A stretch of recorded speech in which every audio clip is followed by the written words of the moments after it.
that. Because you don't know who you're going to be.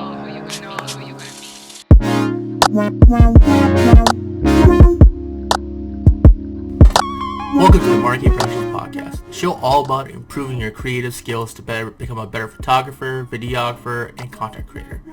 I'm your host Zaidopal, and we'll be talking about the Imposter Syndrome, which is a problem that most creators have, where they care too much about what content they're putting out and they're worried about everything else.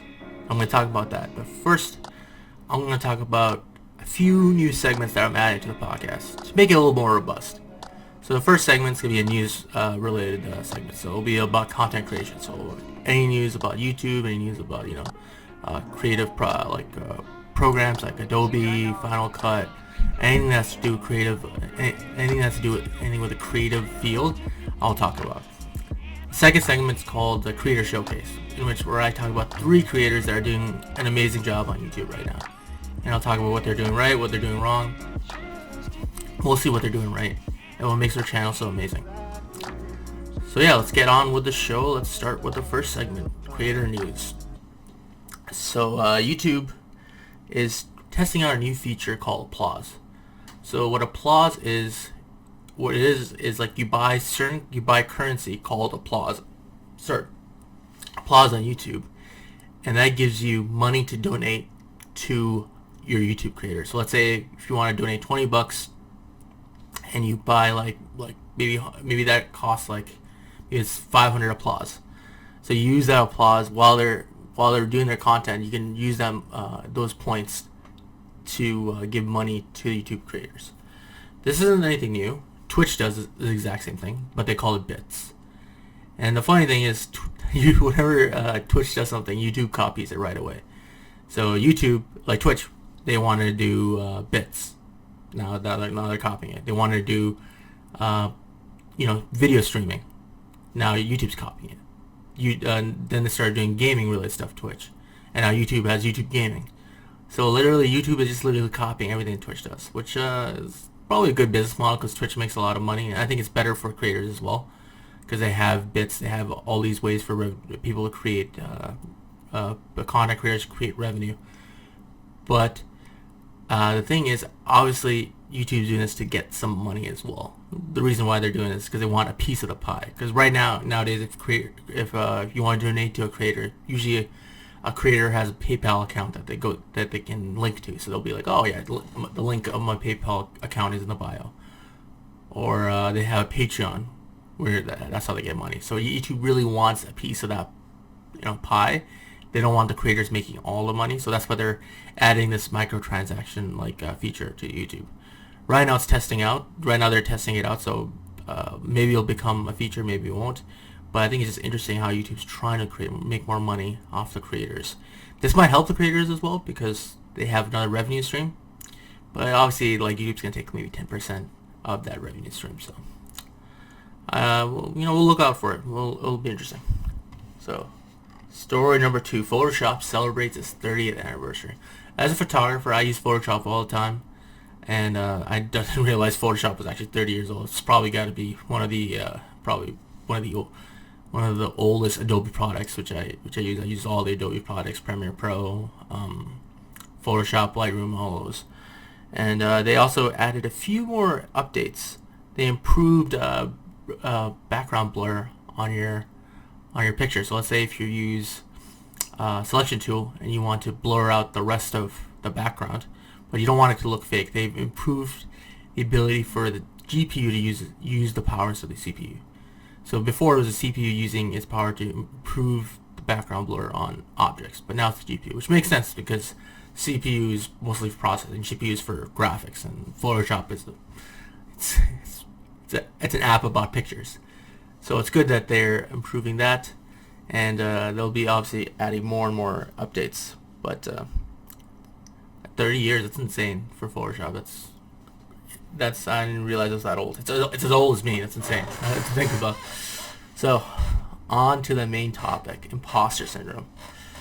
So Webster defines Imposter Syndrome by it can be defined as a collection of feelings and inadequacy that persists despite evident success. Imposters suffer from chronic self-doubt and a sense of intellectual fraudulence that override any feeling of success or external proof of their competence. So I think we all deal with this at the time. Imposter syndrome. I think I said that a little too fast. I think we all deal with same all the time. And I think, fortunately, our society makes us always feel unattractive, dumb, and society tells us what we can do and we can't do, and people use other people's opinions to get their self-confidence and their self-esteem. And some people, they'll be like, famous, like millionaires, and like Anthony Bourdain. This guy just was this amazing food blogger, and he had this amazing show where you go around the world trying other people's foods, and he just I guess he just never felt enough, and he committed suicide. And maybe he felt as an imposter. Maybe he didn't feel like he was living the life that he wanted to. But it's something that we all deal with every day, and then social media makes it worse, because social media, anybody can say anything about you anytime. Random strangers that you have no connection with, you don't even know, and they can affect your well-being, your opinion of yourself. Especially in content creation, it's always a problem, because some people are like, oh, what makes you an opinion? What makes you have an opinion on this? What are your qualifications? What are your, what do you know about this stuff? And like sometimes people will be like that. Like they're like, you're not a doctor. Well, obviously, if you're a doctor, then you can't. Then you can talk about it. But if you're, let's say like me, I'm talking about filmmaking and photography. I have a lot of experience in it. Maybe I didn't go to school. I didn't go to school for it, but I've learned a lot, and I know a lot about it, and like that's enough for me to share my thoughts with people. But some people don't feel like that way. They'll be like, oh, I need this, I need that, I need this to be considered reputable. But like, maybe I'm not reputable, but like I'm working on making this podcast the best I can. And if I can help people on the way in their journey, then I can help them. But it's something that I think all content creators deal with. Is just that they always have that in the back of their mind, why am I doing this? Like, what is this? Like, do people even care about what I'm talking about? Or does content creation that I'm working on work for them? Or like, do they think I'm a phony? But like, you can't think of those thoughts. Like, you have to think about your successes, what you've done, and like what you have become, and all that stuff. And you improve as a person every day. So I think everybody obviously deals with it. And the best way to get over is by taking more action, just putting yourself more into your work, and just becoming a better, as a wannabe, a better content creator. And in order to be that, you can't you can go to school for like filmmaking, or you can just start doing filmmaking now. You can start making videos now. You can start taking photos now. Nobody's stopping you. There's nothing that stops you from doing what you want to do. You can just do it. Like as I said, Coursera, Udemy, Skillshare, all these programs are out there. You can learn anything. Maybe not how to, do brain surgery, but like, if you want to do that, you can go to medical school. But if you want to just like learn how to make films and make videos, make pictures, you can learn all that online. And you can go to different meetup.coms and you can just figure that out. Like you can network with other filmmakers around in the area. Everything is possible. You can do anything you want. As long as it's not being a brain surgery, which is really hard to do. You have to go to school for that. I would not go to some random guy in the back of the alley and just like, yeah, I need a brain surgery. Can you help me out? And he'd be like, yeah, he opens the door. It's like a creaky door. You look inside, just disgusting. You definitely want to go to a hospital or like an actual doctor for that. So that's what I think about imposter syndrome. Just a random comment. I don't know why I just thought of that. Okay, so we're now at the creator showcase. Yeah, on to our next segment, creator showcase. And in this segment, I'm going to showcase 3 different creators and tell you about what they do and what their channel is about, and how which marketing strategies they use to get views and make money. And these three are really good. Some of my favorites. So the first creator is Peter McKinnon.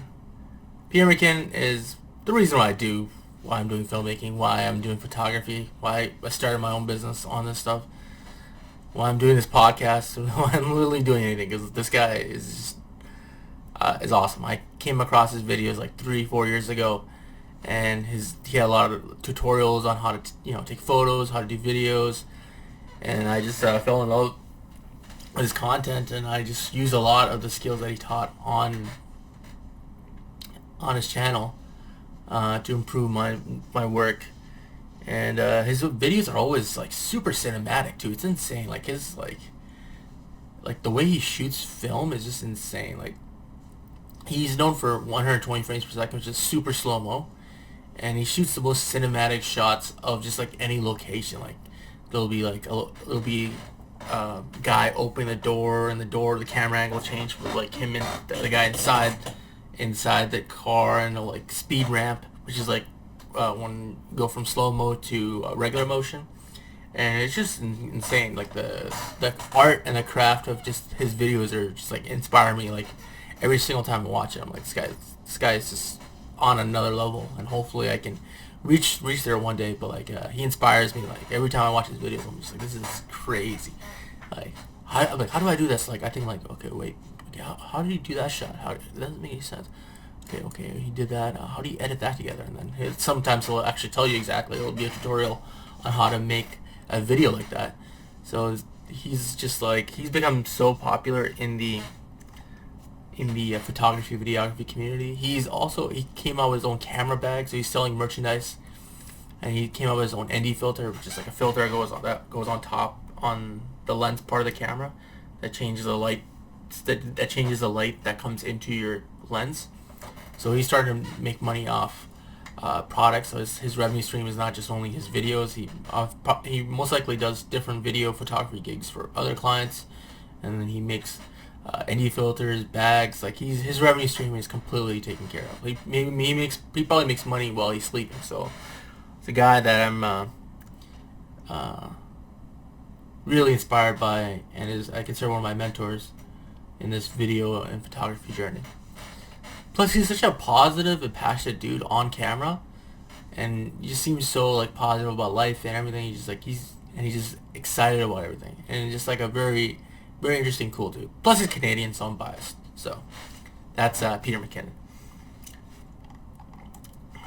The next one is Matt Diabella, who's actually, I think most people know Matt Diabella. His YouTube profile is pretty popular, his channel.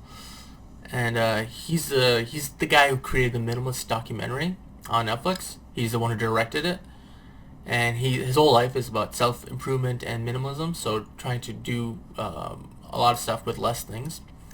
And every one of his videos is a different challenge that he does for himself. So he'll have he'll have these 1 month challenges. Where he'll be like, oh, I'm gonna take cold showers for an entire month, and he'll tell you about what he learned from taking cold showers for an entire month, and if he would continue doing it or not, or like, he's an interesting guy. He also I think he did one where he didn't eat sugar at all, which was amazing because he lost a lot of weight, and and then he had one where he meditated for an hour. I meditate for 10 minutes every day, and if I had to meditate for an hour every day for a month, I don't know, I think I'd probably go crazy, because meditation itself is super hard. And he would do like 30 minutes in the morning, 30 minutes at night. I want to get to like 10 minutes in the morning, 10 minutes at night, so I get 20 minutes in. But the 10 minutes itself is just hard as hell. So I think I'm just gonna master the 10 minutes and then go there. So from there, I learned a lot of stuff about personal development and different challenges I can put myself through to improve, to get out of my comfort zone. So that's why I love his channel. And okay, that's Matt Diabella. Next one is Nelk. Nelk is probably the most famous prank channel on YouTube right now. They've really hit it big. They're not much Canadian boys too. I guess I'm biased Canadian guys. Matt Diabella wasn't Canadian, but Nelk, they're from my hometown, Mississauga. So they're a prank channel. Their content is a little more adult, so they don't actually really make a lot of money off their YouTube channel, even though they get like, I think 1 million, 2 million per view. I think they have 4 million subscribers, but I think every video literally gets 1 million, 2 million. So like they have like 50% like of their subscribers watch their videos every week, which is pretty insane. Because most people, like, they'll have like maybe 25, 30%. Because some people just drop out. But their fan base is very, very active. The thing is, their videos are very, very adult, and they have adult themes in there. So a lot of their videos get demonetized. But they don't care. They literally don't care, because they make money off their merchandise.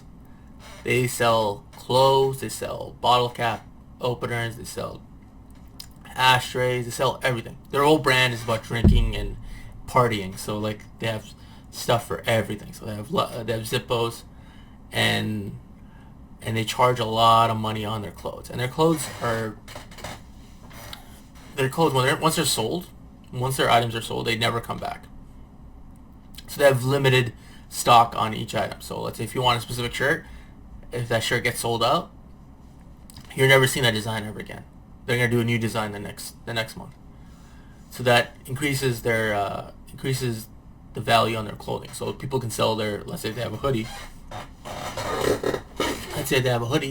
They can like if you buy that first day it launches, then you can sell that for double the price, because people will be like, oh, I can't get it anywhere else. So people can sell it for that much.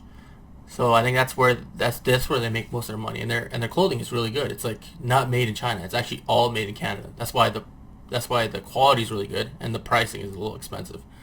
But if you look at the designs, they actually had a recent design that was really cool. It was the Tim Hortons logo, but instead of Tim Hortons, it had Full Send in the middle of it, which is their brand. And I wanted to get that hoodie so badly, but I just did not want to spend $100 on a hoodie. But they have a specific brand. They're all about partying, Canada, because they have a lot of Nelk Boys Canada clothing, and that's what you think about their brand. They're about pranks, partying, and just like alcohol. That's what the thing is, and they just stick to those three things, and that's why they're successful. Plus, they have a good design team that makes really good merchandise, and that's Nelk. It's an amazing strategy. Now I think about it, just the merchandise, like you're literally sleeping, and then somebody buys a sweater of yours, and like they're in the middle, they're like in Europe or something, and you're making money off that. It's just insane to think about. So that's our creator showcase segment. Thank you guys for listening to the podcast. You can follow me on Instagram at Zaidopal. And if you want to follow Marquee Productions, so Marquee_Productions. You can subscribe to the YouTube channel, Marquee Productions, or you can subscribe to the podcast on Apple Podcasts, which is Marquee Productions. Please rate and like the podcast. And if you want to work with me directly, you can check out my portfolio on www.marquee-productions.com. You can check out my portfolio there. You can email me through there as well. Thank you guys for watching and listening to this week's episode, and just go on and create.